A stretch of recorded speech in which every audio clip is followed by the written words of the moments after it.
சாலை விதிகளை பின்பற்றி விபத்திலா நாள் வெற்றியடைய பொதுமக்கள் ஒத்துழைக்க வேண்டுமென போக்குவரத்து காவல்துறை கூடுதல் ஆணையர் சுதாகர் வேண்டுகோள் விடுத்துள்ளார்.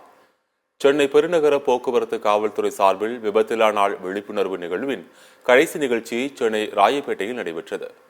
கூடுதல் ஆணையர் சுதாகர் தலைமையில் நடைபெற்ற விழாவில் போக்குவரத்து காவல்துறையின் துணை ஆணையர்கள், இணை ஆணையர்கள், உதவி ஆணையர்கள் கலந்து கொண்டனர். ராக் நடன அகாடமி மாணவர்கள் சார்பில் நடன கலைஞர்கள், குழந்தைகள் என ஏராளமானோர் கலந்து கொண்டு சென்னை பெருநகர போக்குவரத்து காவல்துறையின் விழிப்புணர்வு பாடலை ஒலிக்க நடனமாடி மக்களுக்கு விபத்து குறித்து விழிப்புணர்வை ஏற்படுத்தினர். இந்நிகழ்வில் ரீல் செய்து வெற்றி பெற்ற 3 நபர்களுக்கு பரிசுகள் வழங்கப்பட்டன.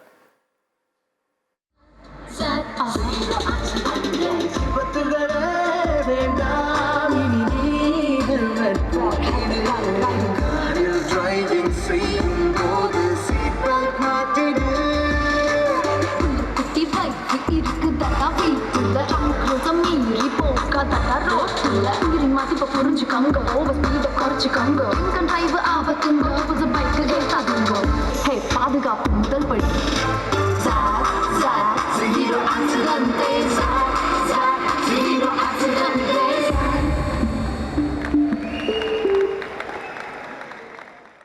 The winners of the Instagram Reels competition being awarded on stage here.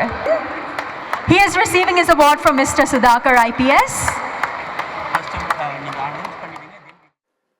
பின்னர் செய்தியாளர்களை சந்தித்த கூடுதல் ஆணையர் சுதாகர் கடந்த 20 நாட்களாக விபத்திலா நாள் கடைபிடித்து விழிப்புணர்வுகளை மேற்கொண்டு வருவதாக தெரிவித்தார். விழிப்புணர்வை ஏற்படுத்திய வாரம் சென்னையில் 10 உயிரிழப்புகள் நடந்ததாகவும், ஆனால் தற்போது கடைசி விழிப்புணர்வு வாரத்தில் அது 2ஆக குறைந்துள்ளது என்றும் தெரிவித்தார்.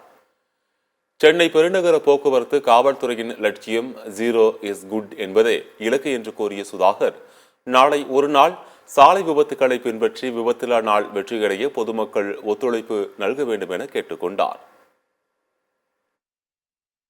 கடந்த 20 நாட்களாக பல்வேறு தரப்பு மக்களிடம் சென்று ஆக்சிடென்ட் ஆன அவேர்னஸும் அதை குறைக்கிறதுக்கு என்ன பண்ணணும் அப்படிங்கிறதுமே எடுத்துகிட்டு போனோம். இதில் பலர் எங்களுக்கு ஒத்துழைப்பு கொடுத்தார்கள். பட் முக்கியமாக இந்த 20 நாள் கேம்பெயினில் சென்னை பெருநகர போக்குவரத்து காவல்துறை ரொம்ப மகிழ்ச்சியாக சொல்கிறது என்ன அப்படின்னா, லாஸ்ட் இயரை கம்பேர் பண்ணும்போது 13 ஃபேட்டல் ஆக்சிடென்ட் அப்படின்னா உயிரிழப்புகள் 13 வந்து கம்மியாக இருக்குது. ஸோ ஒரு மந்தில் 13 ஆக்சிடென்ட்ஸ் கம்மி பண்ணோம் அப்படின்னா, ஒரு வருஷத்துக்குன்னு பார்த்துக்கிட்டோம் அப்படின்னா 150 உயிர்களை வந்து நம்ம வந்து மீட்க முடியும். ஸோ அது ஒரு பாசிட்டிவ் ட்ரெண்ட். ஸோ நாளை ஒரு நாள், இன்னும் நமக்கு ஒரு நாள் இருக்குது. இது வந்து இது இன்னும் எவ்வளோ ஸ்ப்ரெட் பண்ண முடியுமோ ஸ்ப்ரெட் பண்ணலாம். எத்தனை பேருக்கு சொல்ல முடியுமோ சொல்லுங்கள். நாளை சென்னையில் விபத்தில்லா ஒரு நாளாக மாற்றி காமிக்கலாம். எல்லாமே ஹெல்மெட் அணிந்து நாளைக்கு பயணம் செல்வோம், சீட் பெல்ட் அணிந்து பயணம் செல்வோம், ராங் சைடில் போக மாட்டோம், டிடி வேணாம், அதிகமான வேகம் வேணாம், ட்ரிபிள்ஸ் வேணாம்.